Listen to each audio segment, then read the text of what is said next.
Contemplate the workings of the inner being. Your eyes are wide open, but are you really seeing?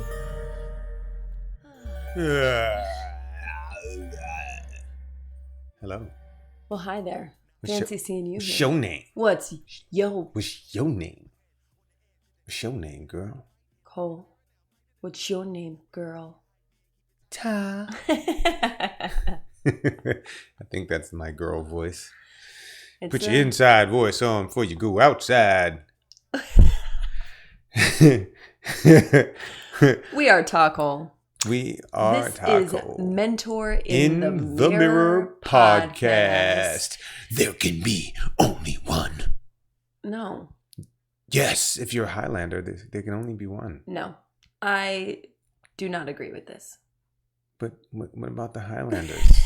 The thing is, I don't even know what Highlander is. Man, everybody's trying to be Highlander right now because there can be only one. Well, give me some context because I don't know what that means. Highlander's this movie, man. I forgot the dude's name that plays in it, but it's this movie where this guy is like, they're immortals. The people in the movies are immortals, and there can only be one. They're immortals. Yeah, immortals. Can you be immortals?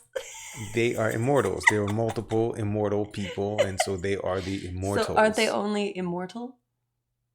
Right, but they're immortals. It's like is it like a type of person? It's like, yeah, it's a type of person that is an immortal. You are an immortal. I am an immortal. We are immortals. Like, you are human. I am human. We are humans. I'm pretty sure immortal has no S, no matter how many. They call themselves immortals. Okay, fine. Carry on. Anyway, in Highlander, they track each other down and try to kill the other Highlanders because there can be only one. And that's, what I'm finding people are acting like with their emotions, their feelings, and their political standpoints, and all of the things in their life, and these ideas that they can only be one thing. And I believe that as human beings, we are multi-dimensional, we're multifaceted, and there are multiple emotions that we can have. We are multisensory. So the idea that you have to have one political standpoint or one viewpoint or one emotion or one feeling or one vantage point, or you can't have a mixture of things. You have to be binary.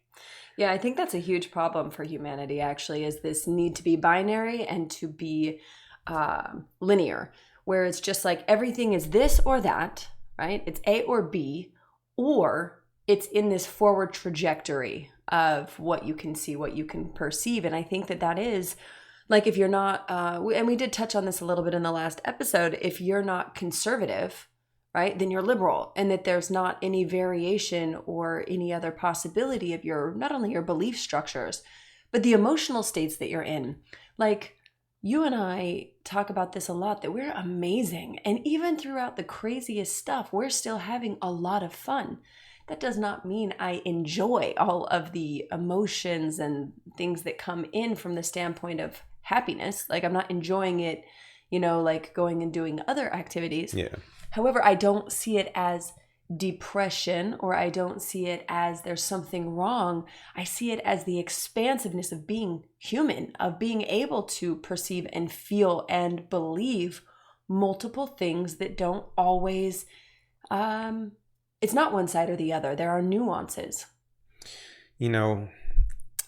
Only a Sith deals in absolutes, Anakin.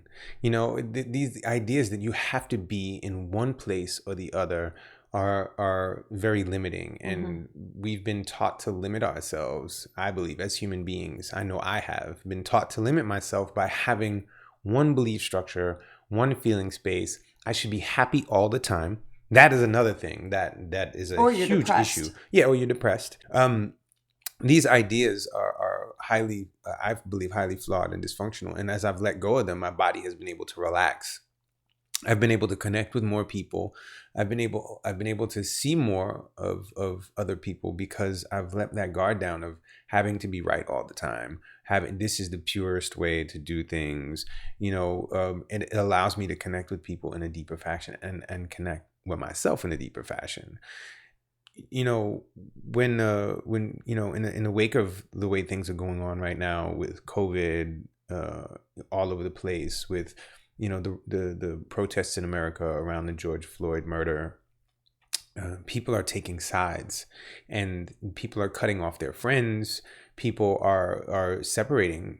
Either you're with Black Lives Matter or you're not. Or you're against it. Or you're anti-racist, or Yes. you're racist. Right.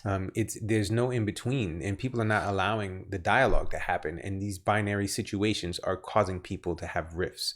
I've seen rifts in families. I've seen rifts in friendships. I've seen rifts in businesses. Like, businesses are separating as a result of these things. People are leaving businesses. People are not patronizing other people. And they're not having the dialogue or the discussion. And, we're looking to, I believe, as a race of people, from most of the people I've talked to, we're looking to have some sort of resolve with this. And people creating rifts and creating these binary situations are not making a ripe environment for resolve. We're just creating more bifurcation, more splitting of bifurcation. I like that word. We're causing more splitting of humanity, and I think it's highly dysfunctional. And when I look in the mirror, I see a lot. I see all of the things that have made me, all of the people. My parents weren't either this or that. They were my parents, and they had all their different dynamics, and they came together and they coalesced and they created me. And so I am the product of a lot of different stuff. So for me to sit here and be binary, it just doesn't function for me. Well, it creates a lot of confusion, right? Because then it's like, I think this is part of the issue and why so many people aren't even sure what to do right now, is because everything we're reading is conflicting. It's not even like, oh, there's some truth to this, there's some truth to this. People have to decide. And if you argue with someone, whether it's over COVID masks or over protests or over whatever, if you're not for it, you're against it. And even with everything with COVID-19, when we started talking about, say, mask wearing or different parts of the country, people would be like, if you don't wear masks, you're a terrible person. They're looking at what it's like to be in New York City, in a population dense area where it's colder, where there's public transportation. And so you've got people locked in close quarters, where they don't have the hospitals and the beds to support even fractions of a % of the population getting sick. And then comparing it to a place like Texas. And even Texas varies so significantly according to zip code. The health spectrum varies greatly. And the areas in Texas that are getting hit, even with, that are still having some numbers increasing, are areas that are, if you look demographically, have the markers that would make someone more prone to getting sick. So we're taking these very generalized things that don't apply to everyone, that don't apply to every situation, that don't apply to, an individual basis. Mm-hmm. And like when you look, and I'm just using this as one example, the state of Texas, how big it is, space-wise, population-wise, that's multiple states in other areas. And where we are in Austin, our numbers never really went anywhere. The cases increased, but so did the testing. So for us to abide or adhere to what was going on in New York City doesn't make any sense any more than it does with other belief structures or emotions or how you should be feeling right now.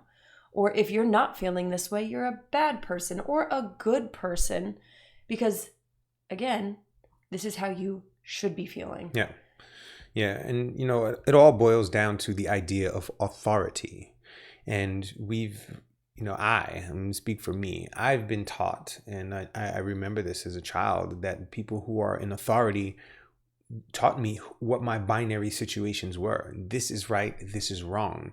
the ideas that something should be right or something should be wrong, something good or something bad is, again, binary. And it makes things into this hierarchy situation. So we look for people to give us the authority on stuff. And there's so many different people that are claiming authority right now, and no one is claiming sovereignty or authority over themselves. They're looking for something outside. And when they give somebody that authority, they take that authority's perspective and they make it their own, and then they crucify other people. They hang other people. They stone other people. They hang other people out to dry as a result of these ideas of authority. And I personally don't, I've never done well with authority. I've always challenged that. And it's been a big part of me as a human being, is the resistance to authority, because I always wanted to know why.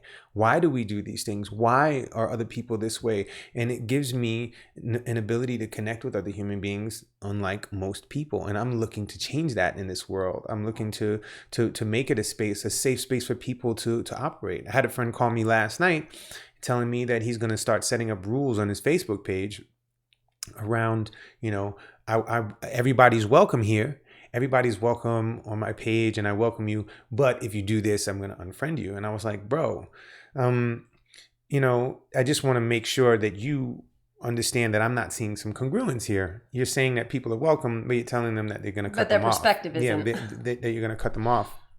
And he was like, oh, blind spot. I'm like, yeah. So, just this is the thing, man. With me, everybody's voice is welcome here. I may not like it, but let's have a dialogue about it. Please don't hurt me. I'm asking that, if you're insulting me or you're insulting other people, what's making you do it? What's driving you to it? Let's have a conversation about it. I don't like it. I'm going to tell you that I don't like it, but I'm not going to turn you off. And this allows a person's nervous system to downregulate so that they can actually hear you. Because when somebody's attacking, the chances are they feel there's a threat that's happening there. And when we fortify the threat, we fortify an escalated nervous system, sympathetic nervous system charge. And when we have that, a person's logic goes offline. Person is not going to be rational. Person is not going to be thinking about stuff.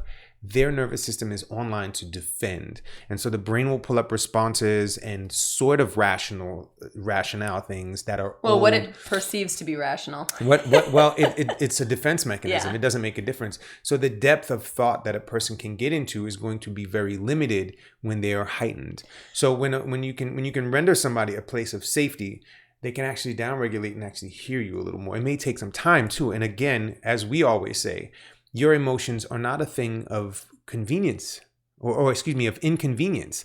And I know as human beings, my observation is there's this thing that your emotions are inconvenient. If it takes a lot of time, if it takes too much time. Or just right now, it's not a good time. It's not a good time, or it's too loud or whatever. Mm-hmm. So we tend to shut people's we tend to shut people's emotions down. And so when we can get into a space where we can provide somebody a safe place to say whatever it is, no matter what it is, even if it triggers us, hey, listen, those words that you're using are making me feel, not making me feel, I am feeling this way as a result of the things that you're saying. Is there a way that we can pivot this so that I can actually hear you? Because I can feel my nervous system starting to get to a place where what you're saying, I cannot logically make sense of it because my body is getting defensive. And can I pause you? Because I want to go deeper into what you're explaining, because I think that we surface level touch on this a lot. And I think that we can go deeper in explaining it, because this is something that it's one thing to say, hey, hear people out. But if you don't start to understand your own responses, you're not going to be able to work with your own nervous system to understand physiologically what's going on, because then you can't think, then you get triggered, or the other way around, you get triggered. That starts to impact your ability to perceive and to think in the present. It'll start pulling up past situations, environments. So can we dive deeper into what happens and how a person can start to work with that? Sure. So that they can stay in the conversation that is challenging, that is tricky, and that being open to more than that binary belief. Right. So speaking of binary, there are two different aspects of the nervous system that we've named, that we've titled. The nervous system is the nervous system. The body is the body. But there's a pathway that we call sympathetic, which is when you get activated, and this is when you prepare for something, when you're doing something, when you're running, whatever. You have a sympathetic charge. That's the pathway of your nervous system. When you have a parasympathetic charge, your body is going into a space where you can rest, where you can digest, where things kind of tone down and tune down, and you can actually observe more around you. You can feel all types of stuff. If you're activated, right, in a sympathetic space and you're afraid of something, your sense of smell it may not be heightened. Your things that you don't really need in the immediate moment are not available. Your ability to make logical, your digestion gets impacted, your sleep, your ability to be logical and think about things that are not necessary in the moment get tuned down. So when another person says something that gets you activated and you start to be unable to actually physically hear a person, it kind of sounds like the Charlie Brown teacher. And we've all had that. And I will say we, because all of us, we've all had that happen where you're staring right in somebody's face and you missed the whole thing. You cannot hear anything because you are activated in another space, or you're bored out of your mind and you're way in the parasympathetic. Well, that's still a disassociative. So you being in that space, if you really want to get back into something, you want to get yourself into a parasympathetic charge. And that may mean, hey, I need to take a deep breath for a second. I need to go for a walk for 5 minutes. I need to stretch. I need to do something to get my body to actually know that it is safe, that it can slow down. When your body feels threatened, right, it can't. Your body, how many times have you felt threatened that you could sit there and take a deep breath? No, your body starts to breathe fast. Your mouth gets dry. You start being unable. You start feeling hot. You start being unable to see really, really wide or far away because your eyesight is focused on whatever's going on. It's really, really hard for you to be in that space. So to recognize how to tune yourself down is really, really important. When you're reading something on Facebook or Instagram or Twitter that gets you activated, are you able to really get deep into it and consider all of the things that have driven the other person to post or write or whatever? Have you been able to consider all of that? Or are you attacking what is attacking you? So can you tune your nervous system down? And this is a body thing. And people will sit here and try to rationalize the shit out of things and make it a psychological situation when it is actually a neurological, physiological phenomena that has very limited amounts to do with your psyche. And when you can tune your body down, you can allow the psyche back in. When your body is tuned up, your psyche gets pushed out. And your psyche being your mind, your intelligent thought processes and that type of stuff. It's very much a body process when we get into these spaces. And the body's a very smart machine. The brain can pull up responses instantly. If somebody calls you a jerk and you get activated, your body will be like, fuck you, or you jerk, or ass. And you'll say something that's like, oh, I didn't even plan to say that. The body will go in and pull out responses. It's that smart. However, it may not be a psychological thing that does it. It is an actual physical neurological situation. It is a hardwired habit as far as and when I say habit, I mean that your body's developed a process to defend itself, which could be insulting, shutting down, freezing, and it's a protective mechanism. Yep. And that's the habit pattern that we're referring to, not the habit of tying your shoe. However, it's the same on a neurological standpoint with a physiological what's the word I'm looking for? With a physiological act creates a neurological habit. So it's actually accessing a certain point throughout your body to protect yourself in some kind of way. So that might be saying something really mean, shutting down, or wanting to run away and leave the room. Right. Yeah. And all of these things are defense mechanisms. And if you really are safe, right? And I'm not talking about security, which would be the future idea of safety. If you really are safe in the moment, can you tell your body, hey, I'm safe, out loud? Hey, I'm safe. I mean, listen, if you're listening to this, just say I'm safe out loud and take a deep breath and see what it feels like. There's a difference to it. I am safe. When your body is actually allowed to hear it, your brain is actually allowed to hear it, you bring it into the atmosphere. It's not just a thought in your mind. Or maybe you realize right now that you're not safe by asking the question. And I think that the more that we started to make that a habit of the check-in, am I safe? Looking at myself in the mirror and going, yeah, I am safe. Because it wasn't that I hadn't ever felt safe, but I was never attuned to when I wasn't feeling safe until I was reactive, which created some spin out or fight with someone or whatever, that I realized, oh, wow, I wasn't feeling safe. And that's why I was kind of on edge. Yeah. And so, if you're listening to this, just take a deep breath for a second. I am safe. And just feel into that for a second. Or take a deep breath. Am I safe? Just say it out loud and listen. Listen to your body. Feel into it. And if you're not feeling safe, what's preventing you? Is it an idea that's being threatened? Is it your body that's being threatened? Or your finances being threatened? Is your family being threatened? What is it? And just listen to yourself. And if you can actually find a place where you feel safe in the moment right now, it changes everything about how you feel. And that's just a tune-in, a check-in. And this is something that you can always do when you get into a space where you're starting to see confrontation happen. And there's a feeling to confrontation. There's a feeling to getting ready for confrontation. And you can tone that and tune that down into a space where you can actually function from a logic space. You can bring logic in to help you.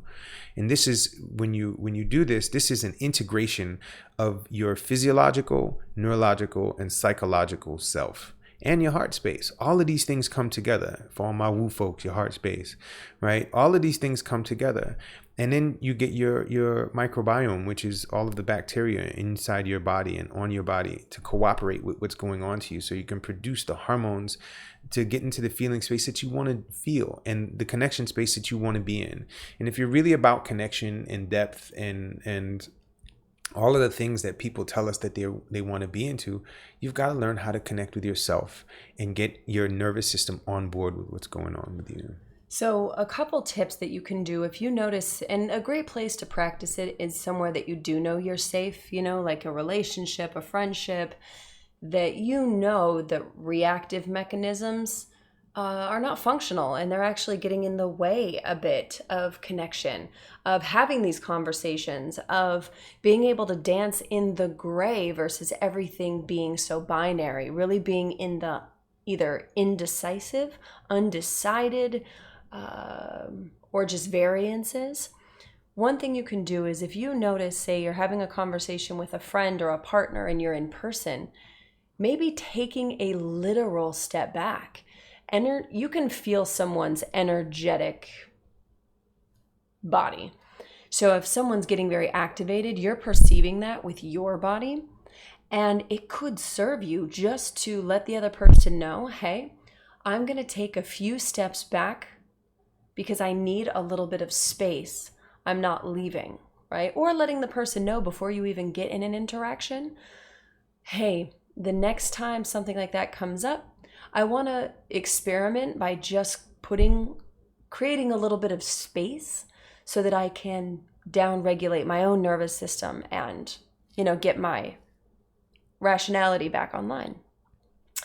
And then if you notice that swelling in your body where it almost feels like you want to push the other person away, that's how it is for me. If the energy is feeling very dense and it's starting to feel overwhelming and it's that feeling like I want to punch somebody in the face, it's not actually that I do. It's a feeling of wanting to get them away from me, right? That's my feeling. So it's taking a literal 3 feet to 6 feet distance, step back, and just breathing for a couple minutes. And the best opportunity or the most opportune time to figure this stuff out is to talk to your partner, your friend, your coworker, your business partner, and discuss these things ahead of time. Because maybe that means, hey, it would really serve me to go take a 5-minute walk, and I'll set my watch. I'm going to go walk for 5 minutes, then we'll come back and talk about it so that everyone gets what they need. And if we're always just abandoning conversations or shutting down, that isn't moving towards resolve, like Ta was saying earlier. So what can you do? And I really invite you to have this conversation with at least one person today. Even if it's not someone that you perceive you argue or have confrontation or difference of opinion, this is a practice. And one of the easiest ways to practice it, or to be able to practice it with more ease, is to have the conversations now. And you'll start to find that then as you get challenged in beliefs or in environments with people you don't have rapport with, you will have been practicing the art of your own nervous system to get what you need so that you can breathe, so that you can communicate, so that you can connect, so that you can get to resolve. Because ultimately, yeah, it's beneficial for other people. But this is about you. This is about you communicating not only your needs, your beliefs, and knowing that when your nervous system starts to come online in that sympathetic response, you're protecting yourself from something. And the second you start protecting yourself from something, you do become reactive because it's a survival mechanism. So I would love to hear on Instagram, hit us up at Tahkole, Tahkole. What is one tool that you either already use or that you plan to try, to experiment with, to play with a little bit, to get what you need in those moments when you start to feel activated? Because most activations in my perception come because I have a binary belief, either of my own identity, that I feel like someone's challenging, or I have a binary belief about a cause or something that I believe in or that I don't believe in. And it's that challenge is then attacking my belief. What does that mean to you, that belief? Yeah. There can be only one. I don't believe that there can be only one. And, I invite you to consider all things. You can be angry and happy at the same time. You can be frustrated and relaxed at the same time. You can be more than one thing. You can believe in Republican dynamics and Democratic dynamics, conservative and liberal dynamics. You can be Catholic and Jewish. You can believe in multiple things at the same time. Without having to have a totality necessity. Just this idea that you have to be one thing or the other. This is one of the issues I believe that our planet is struggling the way it is, having the challenges that it's having, because people are polar and we don't have to be polar. And we're pressing that on each other. Where are you creating a binary requirement in the people you're interacting with? Yeah. This is how we do. This is how our family is. Oh, our family doesn't do that. And guilt and shame are huge tools in keeping people binary, keeping people on one side of the pendulum or the other. I am doing my best to eradicate guilting and shaming people from my languaging and from how I participate in the world. And I will do my absolute best to make sure that I never guilt or shame anyone. Let's have a dialogue. Let's have an open dialogue about things. And with that, I am Ta. I'm Cole. We would love it if you would rate, review, subscribe, and share with a friend. And as you jump in front of that mirror today, where are you being binary with yourself? Is it with religious beliefs, gender dynamics, what your kids should be doing in school? Relationship dynamics? Where these rules come from, one of our favorite things to say, who told you that? Who told you that if someone was for something or if they weren't for something, they were against it? Right. Where did someone tell you that this is where a relationship should and must look like if it's healthy or if it's appropriate or if it's right or whatever? And consider, if another person is intolerant of you, how would that feel? What would that look like to you?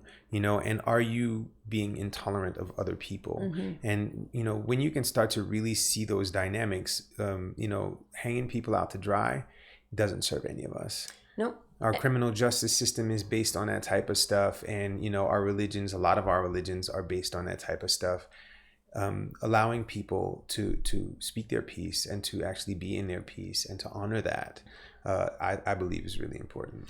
Yep, absolutely. And, moving forward, we are going to be discussing in more detail how you can lead through these turbulent times, how you can learn these techniques. And we will be doing a coaching program coming up here in the next 3-ish weeks. And we're still pulling that together now. So let us know if that's something that you want more information on. You can always join our inner circle by texting Optimize with a Z to 22999, because I personally am going to be moving away from Facebook.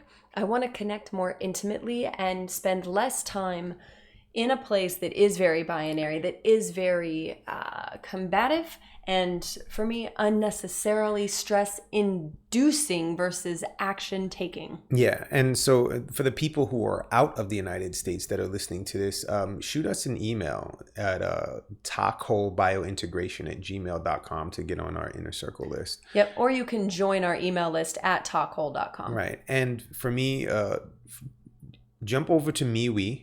That's another social media platform. I am starting to connect more deeply with people on MeWe.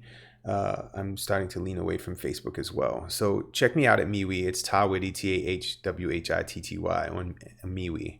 And yeah, that's it. Until next time, we love you so much. And let's continue these conversations in ways that move towards resolve and getting you where you want to be, in the experiences you want to be in, supporting the things that are important to you. And that starts by learning more about you. And that will create more compassion for others. So until next time, my name is Cole. My name is Ta. We are Talk Hole. This is Mentor in the Mirror podcast. Be free.